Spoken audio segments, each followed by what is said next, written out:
अस्सलाम वालेकुम। आज आपको एक छोटी सी कहानी सुनाता हूँ, फिर आखिर में उसका मकसद भी बताता हूँ। पहले कहानी सुनिए। खलीज बंगाल के एक दूर दराज जजीरे में एक मल्लाह रहता था।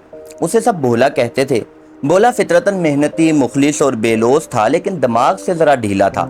लिहाजा जो भी काम करता आगाज में ही कोई ना कोई ऐसी हमाकत कर बैठता जिससे काम उल्टा हो जाता। मसलन आप इसके मछलियाँ पकड़ने को ही ले लें।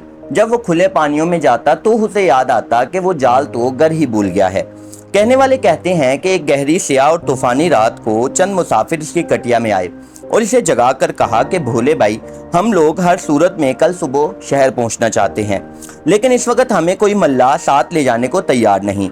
तुम्हारे पास बड़ी उम्मीद लेकर आए हैं, हमें मायूस ना करना। भोले के लिए अल्फाज काफ़ी थे। वो फौरन उठा और इन्हें साथ लेकर साहिल पर चल पड़ा।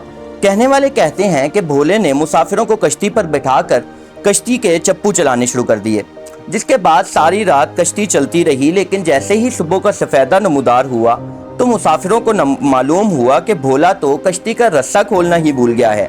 लिहाजा वो सारी रात के सफर के बाद भी अभी तक उसी साहिल पर खड़े हैं। नाज़रीन, आपको इस कहानी का मकसद तो शायद समझ आ ही गया हो। आज हम बात करना चाह रहे हैं मईशत की उस रस्सी के बारे में जो जाने कब से बंधी हुई है। हम बचपन से सुनते थे, जब भी बजट पेश होता था हुकूमत ये कहती थी कि इस बार का बजट जो है वो आवाम के लिए काफ़ी मुश्किल है, मुश्किल फैसले करने पड़ेंगे, ज़्यादा टैक्सेस लगाने पड़ेंगे।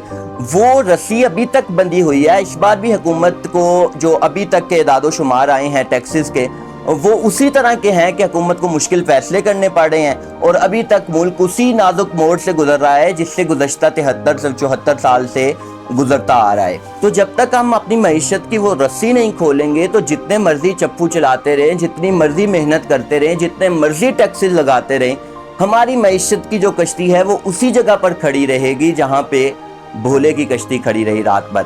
बहुत शुक्रिया।